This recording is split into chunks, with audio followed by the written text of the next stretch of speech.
Все дальше и дальше уносят от нас бесстрастное время огненные сороковые годы, когда наши отцы и деды порою ценой своей жизни отстояли свободу, честь и независимость нашей отчизны.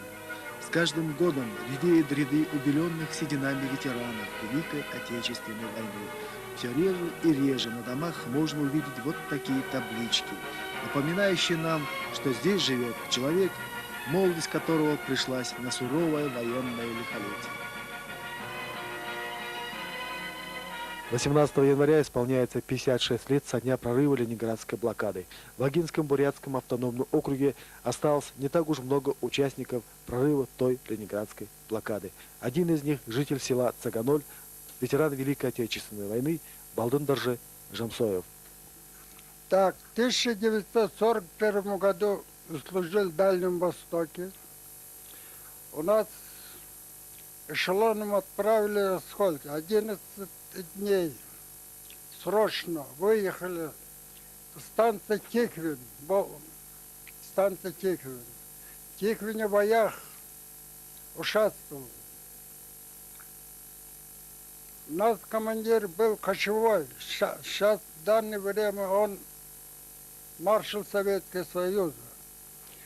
Подполковник кочевой вместе под командованием освободили до самого Болховстроя. Болховстрой попал в Ленинград. Это Староладожский канал в городе Шлиссельбурге. Через Неву. Это зима была. Жак. Потом в Ленинграде попала 125-я дивизия.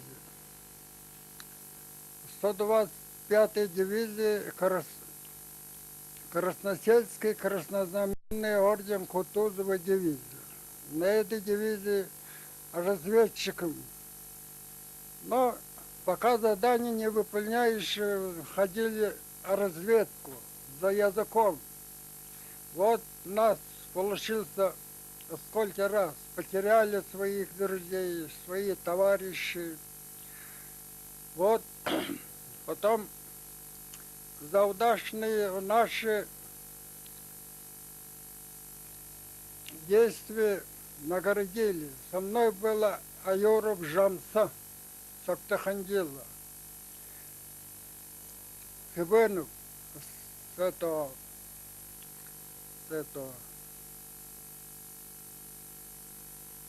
Хилокский бурят. Вот. Мендухов нема. Вот. Вот. Они все, конечно, там потеряли свои жизни. Все. Но потом в 42-м году ранение получил. А ранение получил от меня 3 метра снаряд взорвался. Ранение получил, тяжелое. Лежал в Ленинграде в госпитале. Но оттуда по новой. Но меня там спас. Это Елена Антоновна Оленникова. Половина у меня вырытой земли. В земле лежал. Потом она выкопала меня. Меня нога торчала, но выкопал меня. Вот. Но живой. Сейчас встречаюсь у нас. Каждый Ленинград бываю. У него на гости, как родные. Еще лучше родня. Потому что спас моей жизни. Понимаете?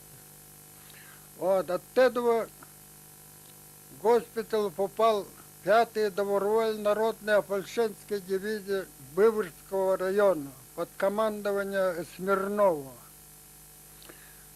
Эта дивизия служил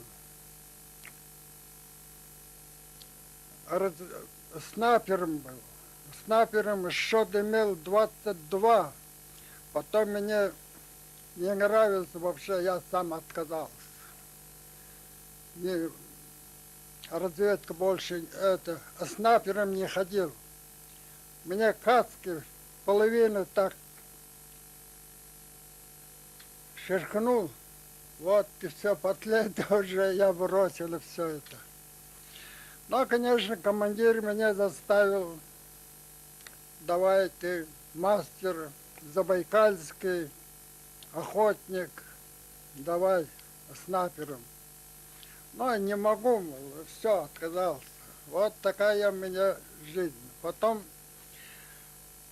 в 1943 году массированные обороны Ленинграда, Балтийский флот, и всех видов оружия, передний край, обстрел 13 января утром в 7 часов наступления района Невская Дубровка, направление Шлиссенбурга, вот на это 8-й ГЭС, вот, кто был там, все знают. В общем, 7 дней в боях Торпины поселка, где я находился.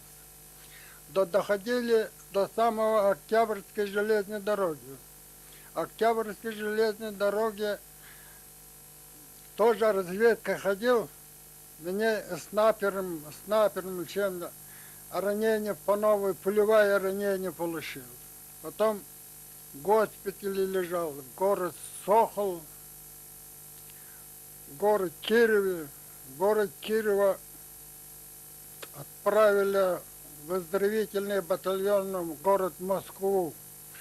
В Москве лежал, мне ранение хуже стал, болел и все, опухло. Потом комиссия. На 6 месяцев приехал в свою родину Хорошевик. В послевоенные годы до последнего времени бывшему разведчику, снайперу Балдандаржи Жамсоеву приходили и приходят приглашения из Ленинграда на встречи однополчан родной 125-й стрелковой дивизии. Седовласый ветеран выезжал несколько раз на такие встречи, где старые фронтовые друзья, однополчане, вспоминали свою боевую молодость. Я на встрече 5-й добровольный народно-ополченской дивизии Выборгского района сколько раз ездил. Потом 125-я дивизия, каждый май приглашение, 2 приглашения приходят. Но нравится того дивизии, другого дивизии пойду на встречу. Вот. Но все равно друзья все есть. Но сейчас, конечно, мои вместе были мало, совсем нету. Но тогда были все 18-го года, все ушли все жизни. Вот женщина меня пишет, все ушли года, все. Но тяжелая жизнь. Ленинград это голодовка, голод, холод. В 41-42 годах зимы тяжело было, очень тяжело.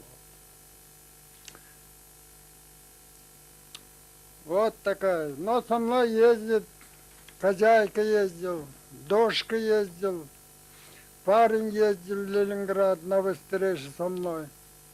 Но меня бесплатно, все.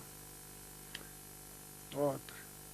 Вместе в Дальнем Востоке служили Гурлев Георгий Григорьевич, Акшинского района село. Он 20-го года рождения. Вместе в Ленинграде на встречах были, ездили. Гурлев Георгий Георгиевич своей 2 дочка, невеста. И я своей невесте.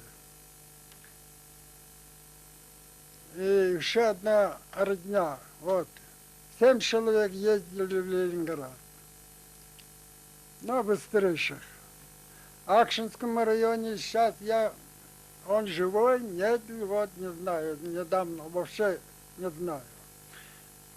Фотокарточкой всегда смотрю, понимаю, что он есть. Он 20-го. По-разному сложилась жизнь наших земляков, прошедших фронты Великой Отечественной войны и вернувшихся домой к родным очагам живыми. Балдандаржи Жамсоев на фронте был и разведчиком, и снайпером, и все же он из 5 братьев Жамсоевых сумел один остаться живым. Несколько ранений на передовой, контузия, Все это, конечно, не могло не отразиться на его здоровье. Сегодня ветеран имеет инвалидность. Но, несмотря на свою хромоту, Балдын Жамсоевич сегодня бодр и активен, и ему никак не дашь его 80 лет. В любой момент он может завести свой автомобиль «Запорожец», и тогда молодым не угнаться за ним. Ну, а мирное время я работал 58 года в Саганоле работал. В Саганоле.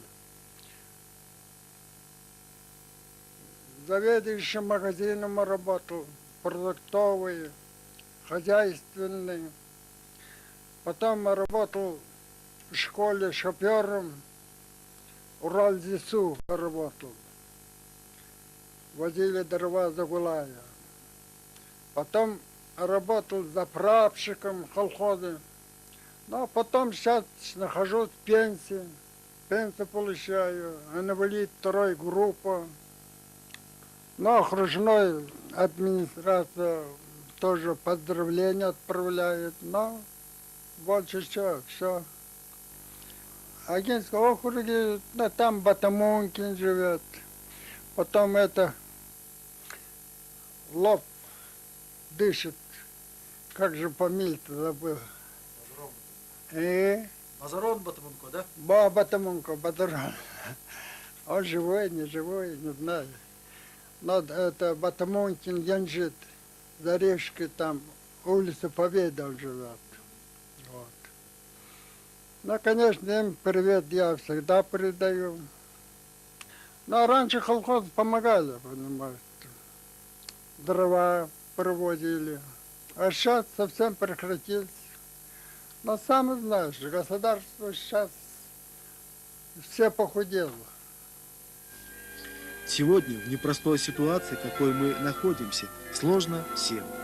Но особенно тяжело приходится ветеранам, не чувствующим сейчас заботы, помощи. И честь им и слава, что они, прошедшие всю войну, не теряют оптимизма, веры, что их дети, внуки, за которых они сражались, будут жить счастливо. Земной поклон вам, ветераны, за ваше долготерпение и силу.